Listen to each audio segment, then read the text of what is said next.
Diddy adopted a white child. Tried to sacrifice me, but I ran away from there. Because I am a great father, but I'm sleeping with... What made a well-known music magnate choose to adopt a white girl? The silence in the courtroom was deafening as she prepared to reveal information that could ruin his business. You won't believe what she said about those infamous parties. What started out as an enigmatic adoption tale is now being revealed to... My name's Ava. I'm a Scorpio. No. What's your last name? Ava. What's your other last name? Ava. Eva Baroni called. Diddy adopted a white child. I want you to tell them the story about how I adopted you. But you still have beautiful parents. And he saw me and decided to pick me up and said to come inside and play with his kids. Yeah. He presented me in front of his friends. I was very scared. He tried to sacrifice me, but I ran away from there. What is a freak off? The freak off essentially was something that Cassie said she learned about through Sean Combs about a year into their relationship. He described it as voyeurism. He had everything to do with what she was wearing. She said she would buy outfits from sex shops and see which one he wanted her to wear. And then inside the actual hotel rooms, their apartments where the freak offs took place, she said that Combs was in charge of lighting. It began with candles. It then moved to studio lighting. They might say she's lying, but that's going to be a little hard to do with that. She was initially just another face in the crowd, quiet and seemingly unremarkable. But the events that led her into Diddy's sphere of influence would later lead to contentious discussions about power privilege and ulterior motives. The story begins in the peaceful suburban life of a young girl who couldn't be further different from Diddy's opulent world than from mansions and private planes. When she met paths with one of the most significant music artists, her name, which was mostly unknown at the time, became the focus of rumors and conjecture.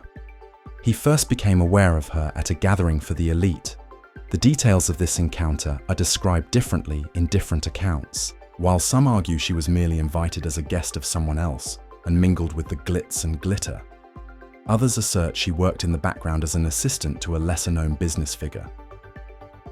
But what was noteworthy was how quickly she became well-known. In addition to being out of place, many who were near to the event noticed that she retained a considerably softer attitude than those competing for Diddy's attention, often finding herself... The side. Step to the side, please. You look cold. You smile.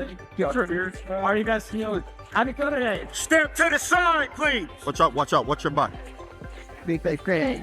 How can you bump it today? Congratulations at NYU, Chad. Give us a little space. Give us a little space. Give us a little space. Golden Nation. Nice long, you smile. Nice. With that, is that step to the side, please. You look like this guy being by his very stuff. Yeah. Wait. Keep us a little space. Watch out. Give us a little space, please. Oh, nice. Sorry about that. Keep us a little space. Yeah. Oh, Chuck it in here. Guys. Oh. Boss down. When you guys, it's burning it. Back up. Sorry, back up. I just played that a white was right out of here. If that's all conduct. Hey, man, Sean, man, be good, bro. This growing friendship was stunning because of the difference between the worlds she represented and the excess Diddy surrounded himself with. No major social presence, no celebrity ancestry, and no theatrical flair to distinguish out. Just previous interviews, unnamed event organizers and insiders characterized her as weak, which appeared to explain why she was among the powerful and why Diddy or someone else may single her out. But even then, nobody could have foreseen the following step, which was the legal adoption that would completely change her life. Due to Diddy's deep roots in an appearance-focused media landscape, there were instant concerns when he announced the adoption, and the absence of explanation only served to further conflate matters. A decision of this size, adopting a young, white girl into a world of intense celebrity scrutiny, was never going to go unnoticed. On the contrary, it only made people wonder why she was adopted. He presented his decision as a show of concern, citing personal convictions and a desire to give her better opportunities. Rumors started to circulate as Diddy appeared to purposefully avoid adding to the mounting conjecture. Almost immediately, a few media sources suggested that he might be interested in her because he felt guilty about someone in her past. One, story that kept coming up among insiders was that she was innocent and a supposed counterpoint to Diddy's reputation for hedonism and luxury.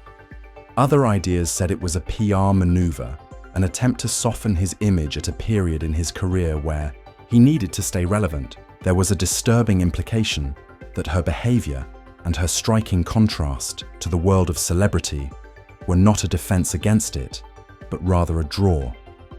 However, Did's conviction that it was merely an act of compassion constantly overshadowed the conversations. He claimed that he had the resources and that she needed the opportunity, a fresh start that only he could offer. However, the discrepancy between his explanation and the truth of their improbable relationship kept casting doubt on the adoption. And as more details of this tale were revealed, it began to appear star witness taking the stand, but it was more than that. It was how Cassie took that stand. You could hear a pin drop when those doors opened, and a visibly pregnant Cassie Ventura walking past a man she had not seen in 6.5 years. A man she says violently abused her for a decade. A man the prosecution said trafficked her. Well, she sat across from him, placed her overcoat behind her, turning her body slightly toward the jury, rubbing her pregnant belly throughout her testimony. Diddy, well, he was more fidgety than he was the day before. He was passing notes. He pushed himself away from the defense table and largely sat like that. They never seemed to make eye contact with one another, not even after she was crying about having loved him once and planning and participating in these freak-off sex parties because she feared him and she wanted to make him happy, but feeling worthless, feeling disgusting because she didn't want to do it. Now, with each moment, the testimony became more and more graphic. Her delivery, though, it never changed. It was matter of fact, steady, calm. At times, she was even critical of herself, walking us all through how a 10-album record deal came over a 10-year period of abuse and sexual humiliation. Is he running an entertainment and fashion industry, or is he running essentially a criminal organization? By the way, we have a poll up right now. You can participate in it. Do you think Cassie Ventura was a victim or partner in this? Ready for this? 82%. Well, this doesn't make sense. 82% say yes. I don't know if that's yes to, I think we need clarification. 82% say victim or partner. We'll get a clarification on that. By the way, right now. But that's my answer to that question. Oh, okay. 82% say victim. 82% say victim. Maybe based on we're reporting on the testimony right now. Yeah. I mean, I think she is a victim if the allegations are true, but also she is involved in some of the criminal act. I mean, she's getting those prostitutes, right? She's making payments to them, allegedly. She's having them come. So she's involved in some of the alleged criminal activity. And that's an interesting point that wouldn't just apply to her. Other people in his orbit might be some combination of victim and co-conspirator. But you know what? That video changes everything, because the argument would be, what do you think happens if she says no? Yeah. What do you think happens if she says, I'm not in the mood for a freak off tonight. I'm not going to pay the dancer. That's what's going to happen. That video is arguably the most important piece of evidence because it sets the stage when we're talking about coercion or force.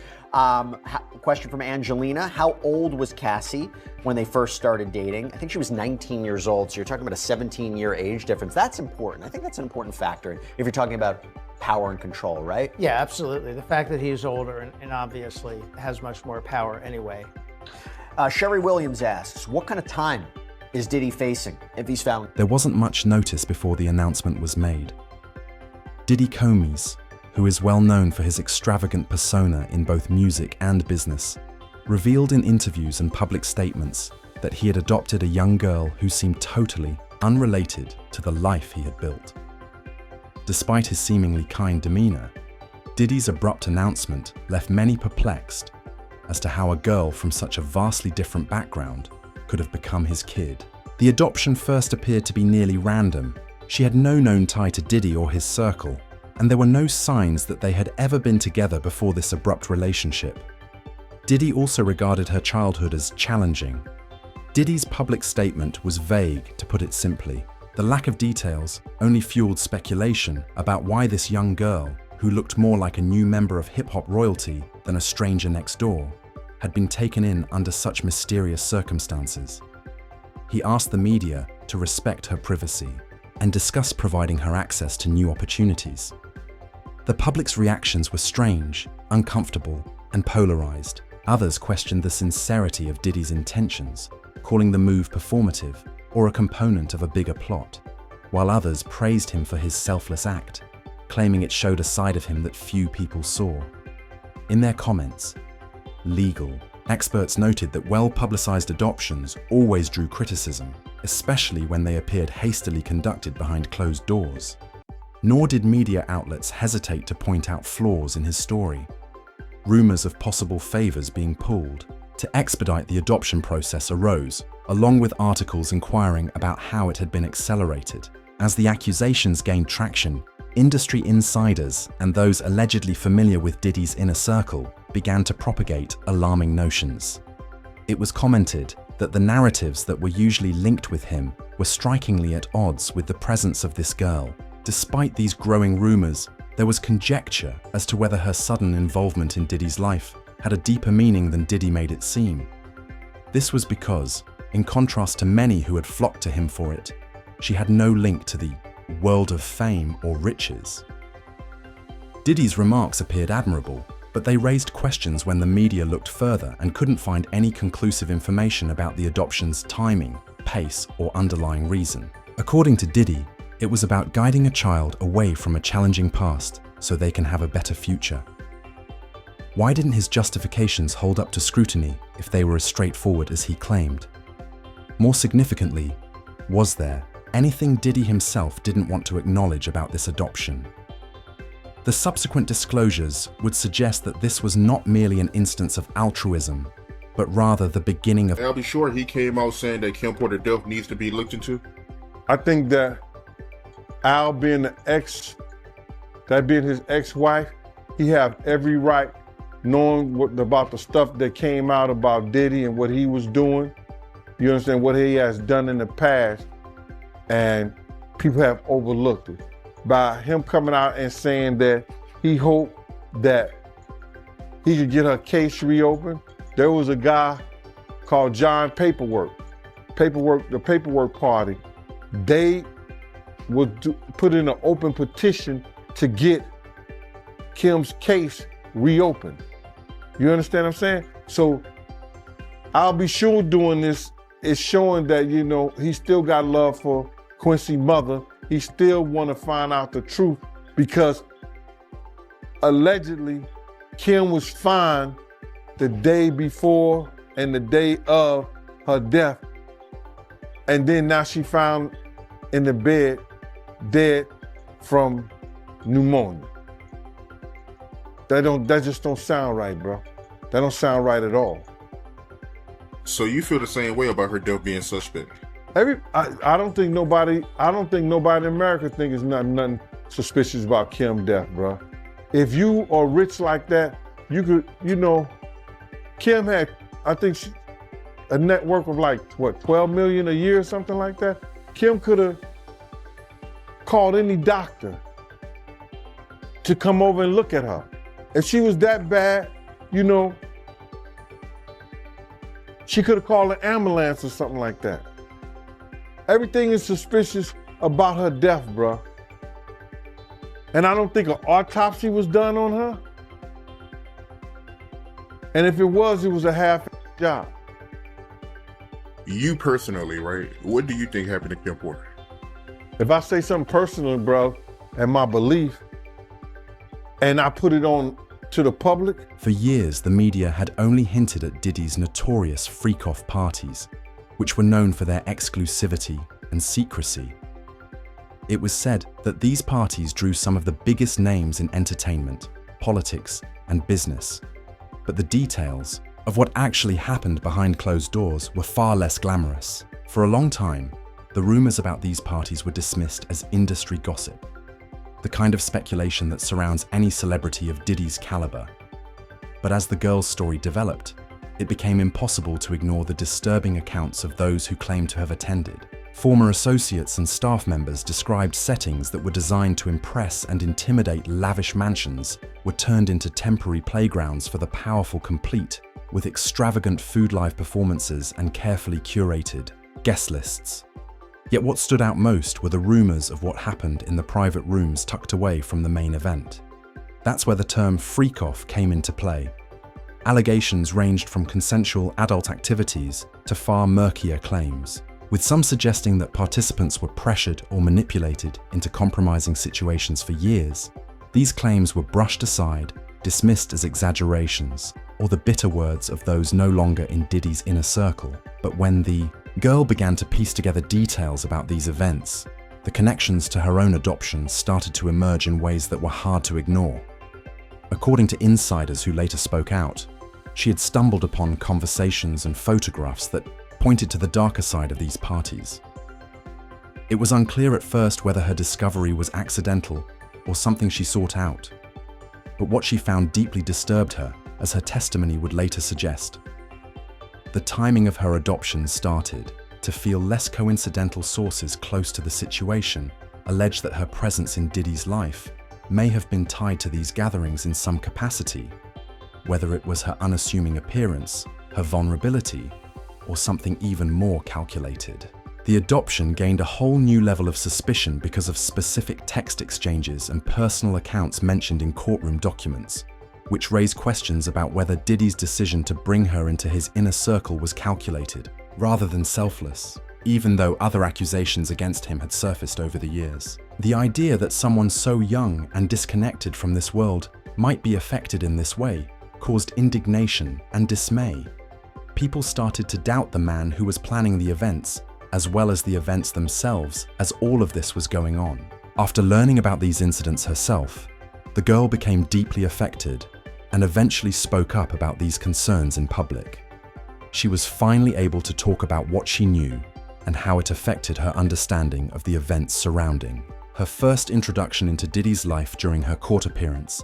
Thanks to these revelations, her evidence would reveal. You guys remember Ava Baroni Combs, the video that we shared and talked about together? Ava Baroni Combs? Yes, it was breaking news. Diddy adopted a white child. On the streets, and then Papa Combs. I did some digging around and found some old photos that go back many years. She was with him when she was very, very young, so she is in fact his adopted daughter. Some are saying this woman in the background here is her mother, but nothing is confirmed. You can see she's been with him in interviews, hanging out with Diddy's daughters. She was seen everywhere with Diddy's daughter. Here's another one. And I mean, they go way back. And here's a few more. So it shows that, yes, indeed, they spent time together and they grew up together. This is, in fact, their sister and Diddy's adopted daughter. However, I found a video that is so suspect. I want you guys to check it out and tell me what you think. This is my life. This is because I am a great father, but I'm sleeping with the girl. Tell me, who do you have a crush on? Tell Daddy the truth. I don't know about you guys, but that video and the way Diddy's acting raises so many questions. So many are asking, where's Ava Baroni Combs? As she sat at the witness stand, the tight atmosphere of the courtroom seemed to intensify every sound, even the shuffle of papers and the whispers between lawyers. Diddy refused to look into her eyes as he sat at the defense table, his gaze lowered. As the situation began to weigh heavily on Diddy, his confident manner had all but disappeared, and she began to speak steadily, without glancing at him. There was a tense mix of dread and excitement in the gallery as reporters and bystanders awaited her testimony. Her initial remarks gave a hazy impression of a directionless teenager who was abruptly thrown into a world of luxury and celebrity, but her evidence quickly changed tone. She talked about how she became aware of unsettling trends in the months following her adoption. She described in particular how some of the conversations in Diddy's house would change once she was around, and how inquiries concerning his parties would frequently hover just out of reach. She said, "I wasn't sure what I was supposed to be, a part of," which caused the audience to respond visibly. Then the true shock hit. She talked about how she discovered what she claimed to be evidence of Diddy's private parties, including pictures, guest lists she wasn't supposed to see, and coded messages that she claimed were hard to ignore. According to her, the gatherings were more about power, luxury, and something sinister than they were about music. I came to see that I wasn't only there for my family. For the first time, I was a part of something I didn't really comprehend, she added, her voice breaking. Reactions erupted throughout the courtroom as she said. The judge leaned forward in his chair, lawyers swore incoherently, and gallery members exchanged shocked glances. Her suggestion that the adoption wasn't just a random act of compassion was what had previously been unclear but was now unavoidable. She linked her involvement with Diddy to the culture he had established around those covert meetings. It wasn't just me who noticed things, she said. People who worked there tried to warn me. One of her most incriminating moments was when she described overhearing a conversation Diddy had with another famous person, although she did not name them. She revealed that the discussion included new participants for these gatherings and used language that was obviously objectionable. Now Diddy finally looked up, his composure ebbing away as he whispered to his lawyer and shook his head. But what shocked the courtroom was her assertion that the adoption might have been as much about control as it was about appearances. Under his protection, she claimed, her presence either weakened public perceptions or worse, provided access to regions where boundaries may more readily blur. Despite her defense team's desperate attempts to protest, the harm had already been done when the accusation struck like a hammer. The judge called an early break while everyone in the gallery tried to process what they had just heard. She exited the stand with deliberate steps, but she didn't look back. Rumors were rife in the courtroom as reporters typed furiously and cameras flashed. Diddy caught everyone's attention because of his quiet behind the table, which contrasted. See, I know two situations like that. See, Cassie told the story on the witness stand about how Puff and her was in a freak off, and then D-Rock intervened or whatever like that, and they masked themselves up in all black, took the guns out the safe, and went to find Suge. You know what I'm saying? Suge even spoke about he glad they didn't find him because a whole lot of other people would probably been dead then too, you know, if they would have found him. Now, she testified that, you know, Puff and D-Rock was going to try to, you know, unalive Suge. You know what I'm saying? Now, what I do know this, me and D-Rock had a conversation about why he's so close to Puff now. You understand? And he told me he was in a diner, Mel's Diner. I guess it was probably Mel's Diner. That's one of the diners that stay late open in California. He said that he was trapped in there and he ain't have no burners or nothing on him. He ain't have no guns, no nothing. He said he called Puff. Now, this is a story coming from D-Rock. He said he called Puff and Puff came there. But if Puff would have came in the diner, they would have known something. He didn't come in the diner. He sent Cassie in there with the burners. And Cassie gave D-Rock the gun in the diner. Now, this is coming from D-Rock. The story Cassie told is that it was a whole different story from what D-Rock had told me, because D-Rock said he was in the diner himself. And Puff came down there with the guns, sent Cassie in there and gave him one, and was outside waiting on him to come outside. So that's the story that I knew, and I had already said that and expressed that in one of my shows before. Now, the story Cassie told, it was like she saw D-Rock and Puff both put on black and went to go unalive Suge. So those are two different stories that I know of, you know, one from D-Rock and the one we heard from Cassie. It may be the same story and Cassie just flipped it some kind of way, because D-Rock told me this years ago. And then maybe Cassie just, you know, flipped it in a certain kind of way because she took the gun to D-Rock, according to D-Rock. Within hours, news organizations seized upon her proof, making headlines about her allegations and starting a media frenzy that only served to heighten Diddy's public scrutiny. Her evidence had consequences that went far beyond the confines of the courtroom. Several fans sought answers about the accusations against the secretive parties and Diddy's decision to adopt her in the first place, while others voiced shock and astonishment. Serious legal specialists weighed in, describing how her testimony could lead to criminal probes into Diddy's private dealings. The legal repercussions for Diddy were immediate. Her accusations delved into the most sinister aspects of his life and connected his meticulously maintained appearance to something more sinister than adoption or questionable intentions. Her allegations, especially those involving pressure and potential misuse of power inside his social circles, placed him at the heart of a maelstrom far larger than this trial alone, as one prominent attorney noted in an interview.